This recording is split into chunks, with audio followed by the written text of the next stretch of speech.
Welcome into the Autzen Audibles Podcast. I'm Matt Preem, Eric Skopel with me as always. And on today's show, we bring in National College Football writer and transfer portal expert, Chris Hummer of 247Sports. Chris, thanks for coming on. How you doing, man? Absolutely. Doing good. Don't have any thigh bruises to speak of, so we're doing great. That's an inside joke. We'll keep it there on that one. Too long to go on that into that. We're talking portal with you. The portal's closed with college football now. I guess it's still kind of open. If you're a grad transfer, you could get in to the portal. But for the most part, for everybody, it's pretty closed. And now it's for schools that have open scholarships. It's finding players and adding them. But during the winter time, when the portal was open in December, we saw like over 1,000 kids go into the portal. There was a ton of movement. There was a ton of storylines to track. How would you describe spring? Was it as frequent of entries as we were expecting? Was it fewer? Like, just from a national scope of things, just what was the traction like the second time around? There was a large volume of players, but a dearth of quality players is how I would describe it. Just talking to coaches and people in the player personnel space across the country, they were all really hoping for more quality in the portal this time around. I think NIL collectives have done a really nice job this spring locking up their players in a way maybe we didn't see in the past, and that contributed to fewer players entering the portal. To be fair, there were a ton of players in the portal, well over 1,000 in the spring window. But with schools being able to essentially cut players that they don't need anymore, with the 85 scholarship cap being there without restriction because they don't have initial counters anymore, you just saw a ton of teams shed what they consider to be dead weight. So there just wasn't. I mean, there's always there's some really good players sprinkled in there, obviously, but like there just weren't a lot of quality pieces to go around. Yeah, Chris, I kind of wanted to pick up from there, and I was thinking something similar. Obviously you're more dialed in than I am, but just looking at some of the names that were in there and some of the names Oregon was in on, it seemed like Oregon got to a spot where it kind of came best man available. But there were instances where maybe guys that had the type of track records coming in that would really be eye popping. How do you think it went for teams in terms of roster building, filling out these last handful of scholarships? I know some schools still have some left, but were they disappointed, or what do you think? Teams that maybe put too many eggs in the spring portal basket are left maybe with a bit of some roster issues, or what was your takeaway from sort of what you saw with kind of how things were handled this spring? I think it depends on the program. I think in a case of Oregon, like Dan Lanning's done a really nice job managing the roster overall early. And I think more than anything, you're just plugging holes on the back of your 2 deep or even like your 3 deep key positions like offensive line to make sure you're in good position. And adding quality depth. I think of somebody like Nico Reed, probably, I don't mean any offense to Nico Reed, probably isn't going to come in and start at Oregon right away, or at least would have a fight to do so. But he is a proven Pac-12 starter that can really help your roster. So there are a lot of schools that did that. But there are definitely still some schools that went into the spring portal window with big holes to fill and weren't able to do so. I think the best example I can think of from a national perspective is South Carolina at running back. They lost Marshawn Lloyd to USC during the winter window. They really needed to add a back this offseason. They missed on several of their targets, and now not really a lot of avenues to fill that gap. So there are definitely some schools that are going to be smarting over some of their misses. But I think for the most part, the schools that were adding key pieces this late are adding luxury pieces or depth chart pieces, as opposed to must fill this hole pieces, if that makes sense. Yeah. One guy that's filling everything, and this isn't an Oregon specific question, but it's Pac-12 related. That's Colorado. Deion Sanders, the new head coach there. You look at their 2023 recruiting class, and I thought John Wilner of the Mercury News Pac-12 hotline on social media a couple days ago put it perfectly. It reads as input error because it's 68 new players on its commit list. Over 2/3 of those guys are portal ads. I'm curious as a test study. What do you think of him and the possibility that maybe this becomes a more common or more frequent thing where a new head coach comes in and basically turns over the entire roster? Or is this a very unique scenario because of that loophole where guys could, if a new coach, they can have their scholarship from a football perspective canceled? Well, first I would say, like, if I'm the NCAA, I would hope they would take another look at this rule, because I mean the idea, this is a totally different subject, but the idea that a first year football coach can cut players legally is ridiculous, because you're essentially saying these players should be employees, but that's besides the point. I think this is a very rare situation. Colorado was obviously one of the worst rosters in college football, at least in the Power Five last season. And Deion Sanders is the rare coach, especially the rare first year coach with the cachet to come in and immediately establish a brand without putting any, I don't want to say work behind it, because it's not like the staff is not working, Right? but like, they haven't played a game yet. But Deion Sanders is Deion Sanders, so he is allowed to go after a caliber and quality of transfers with a different swagger than maybe other coaches would. I don't even know if this, frankly, I don't know if the strategy is going to be tenable. And I think how well Colorado does this year is going to have a big impact on how teams even look at doing an overhaul of half this size moving forward. But it's not a strategy. It's not necessarily a strategy that's foreign. Like, USC cut a ton of players last year and added multiple players and was very successful right away for the portal. LSU is the same way. I can think of several situations where adding 15 to 20 players paid off. But when you talk about adding 50 plus transfers in the same offseason, I highly doubt we see something like this again. Chris, we had you on in January, and you kind of went through some things. I think I allowed you to be the portal czar, and how would you fix the portal?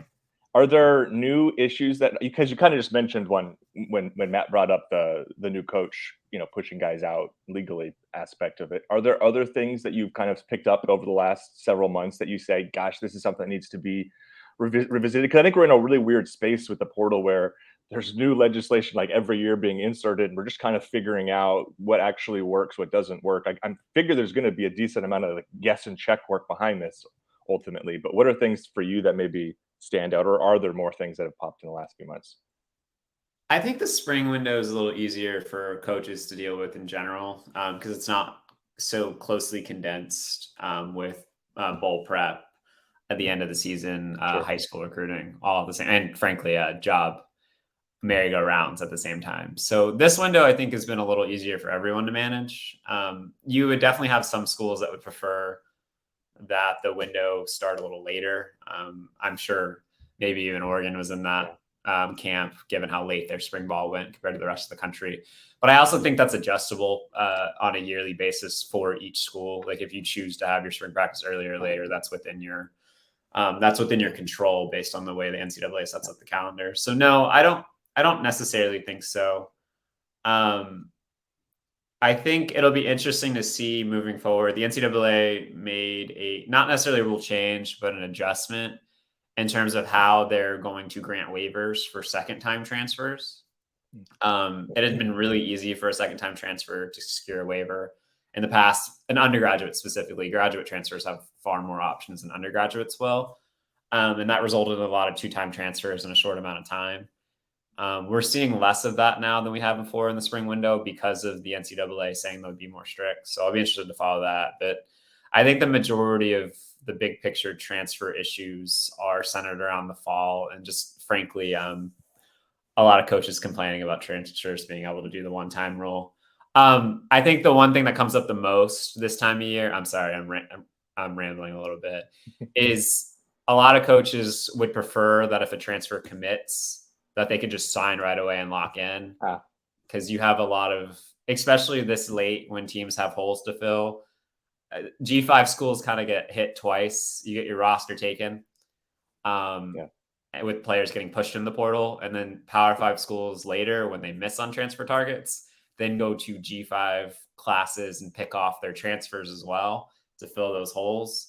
So I think a lot of coaches would prefer schools to be able to lock in guys right away when they sign. And frankly, as a grad transfer, or a regular transfer, I don't see why you wouldn't be able to. But I don't know how much players would want to give up that freedom. So that is one thing that comes up. Have we seen any kind of like shift in coaching staff build up with the portal? Like, I want to say about 10 years ago at Oregon, and I know this happened way earlier at places other places across the country, but about 10 years or so, they started building out the recruiting department at Oregon. Like the guy that was the director of recruiting at Oregon used to be a position coach, and that became a new job. And then that guy had a couple assistants under him, and then they've got a bunch of analysts now. And that's the way it is now at basically every school. Are we seeing the portal impact the way staffs are building, head coaches are building out their staffs for guys that are specifically focused on the portal? Or is this just too close in tie with high school and JUCO guys, and those guys can do the same? They can bounce between the two. Yeah, I think we're seeing a lot more general manager titles as the recruiting side of things grows. And I say recruiting under the umbrella of transfers and junior college as well, as you said, Matt. Like, this is an all-encompassing thing. And I think you're seeing, especially a lot of the bigger schools, start to separate those duties. You have your traditional high school recruiting staff members, but you also have full-time college scouting staff members. Ohio State was one of the first schools to really hire somebody for this position. They have a full-time person whose one job is essentially college advanced scouting. They spend the entire year scouting opposing rosters and essentially coming up with a list of guys that would be takes for Ohio State if they entered the portal. And they're not the only school that does that. I can think of a dozen off the top of my head right now that have staff members assigned to that. Some schools have to do both of those things with the staff they have. These are the resources that money in college football creates. But you definitely are seeing a larger priority put towards portal management and recruiting management as a whole, as that job becomes more encompassing over time. Like, there's a lot more work that goes into recruiting a high school athlete in 2023 than there was in 2013, for example, with the graphics matter more now. Social media matters more now. The amount of time you spend with them matters more. We're about to have unlimited official visits for guys technically. So there's so much more that goes into it. Chris, who's been the big winner, would you say, since, let's say, February or so in the portal? Like, is there a school, or maybe just in the last, maybe even, let's just put it since the window closed, that kind of range, like post spring, like, is there a school that you think has really elevated itself? And I guess I'm curious on your opinion on, Oregon was pretty active in the last week or so, adding a handful of guys. I'm curious on what you think Oregon has done in that period too. Is there a school that stands out that's really separated itself maybe in the portal? Yeah, I don't know how relevant it would be to the Oregon audience, but Louisville has been extraordinarily active. I guess Louisville and Colorado are the two that stand out. Colorado because it had to, Louisville because I think Jeff Brom's been ultra aggressive. They've added some really quality pieces like Storm Duck from North Carolina, Cam Kelly from North Carolina / Virginia. I guess Storm Duck from North Carolina / Penn State. Marcus Washington from Georgia, Eric Miller, a multi-year starter at Purdue, offensive tackle, Keith Brown coming over from Oregon, notably. And I think Keith is going to be a really big part of that defense. I really like what Louisville's done in the spring window. And I frankly really like what Oregon's done. I wrote about this a little bit the other day. I think Dan Lanning, people think of him as a defensive guy, and he is a defensive guy, obviously. But I think as a roster builder, he has really placed an emphasis on creating game-changing weapons around his offense and the ability to score. We saw that last year with the way the offense performed. And right now, Oregon has a potential Heisman Trophy candidate in Bo Nix.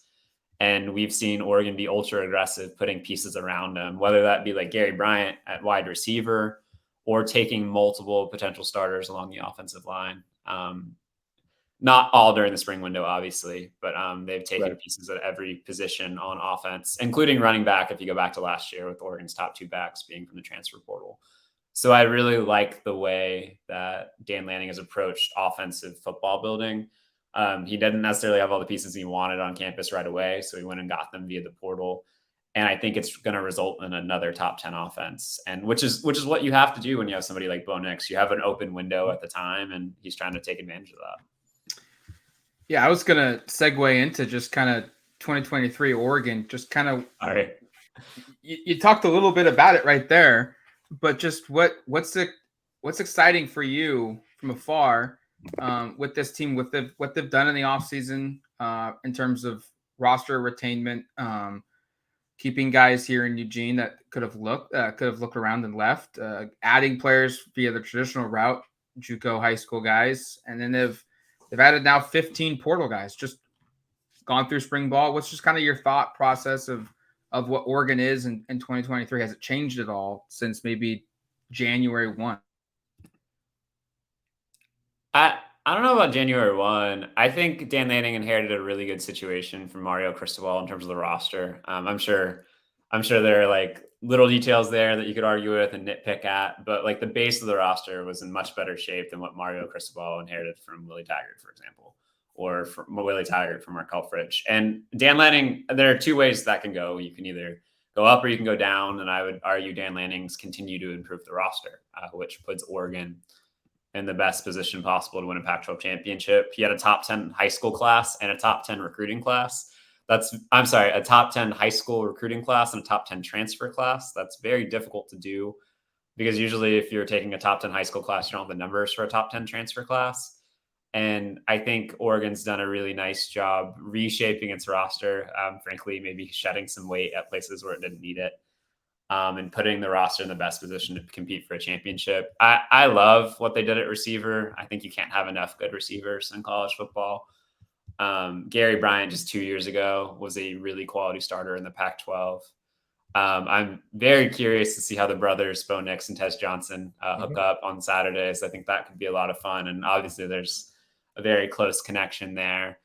And then even somebody like Trayshawn Holden, who I know has had his moments at Oregon thus far, but seems to be in better standing. And he was somebody at Alabama who was a quality starter there. You add him to the pieces already returning, and I think you're giving Bo Nix every opportunity to be successful. I could go on for a while, but that's the group right there. Plus, like the amount of offensive line depth they've brought in is really smart because you can never have enough quality offensive linemen. I wanted to ask you, I think this might be where we stopped today, Chris, but about Oregon's secondary. It was a real issue last year. Oregon was one of the worst teams on the West Coast, one of the worst teams nationally against the pass. It certainly cost them against Washington, and they went out and were very active in the portal, adding 4 players that may end up being starters. You know, we don't know exactly how this is going to play out. There's a lot of competition, but I'm curious what you think Oregon or how you think Oregon has done to reshape the secondary, which again was a big weakness amongst the roster a year ago, kind of a point of shortcoming. Clearly they wanted to address it and they've went out and been very aggressive. What are your thoughts? I think if you have a weakness, you attack it in every way possible, especially if you're a school like Oregon with the resources to do so. And Oregon did so really aggressively. As you said, I believe they've added 4 new pieces. Evan Williams is one of my favorite safeties in the portal. Like, I think he's going to be a great fit for Oregon this year, plug and play starter in my mind. And then you bring in Nico Reed, who we mentioned earlier, and he is a proven Pac-12 starter. I shouldn't have maybe been as well. He's not Christian Gonzalez. I hope Oregon fans are not expecting that. Like this is somebody who's played a lot of football, but doesn't necessarily have the successful snaps that Christian Gonzalez did coming to Oregon. That's a good way to put it, Chris. That's the right way to put it. Gonzo already had like NFL scouts talking about him before he even played it down at Oregon. That's not happening with Nico Reed. Yeah, Nico, but like at the end of the day, like Nico Reed is somebody who's played a lot of Pac-12 snaps, and that's invaluable. Like if he has to start, maybe that's probably not the best thing for Oregon's like younger pieces in the secondary and the growth of that room moving forward. But if he's in your 2 deep, that's awesome for Oregon. Like you want those pieces there to give you experience as you rotate in and out of corner. Kyrie Jackson is somebody I think was going to play at Alabama this year had he stayed. Like I have no doubt about that. I think Alabama's wishing they had the cornerback depth that Oregon does now. That it did via the portal. So bring in all this depth, bring in potential starting quality pieces can only help a unit that obviously needs to get better. And I expect it probably will get better this year.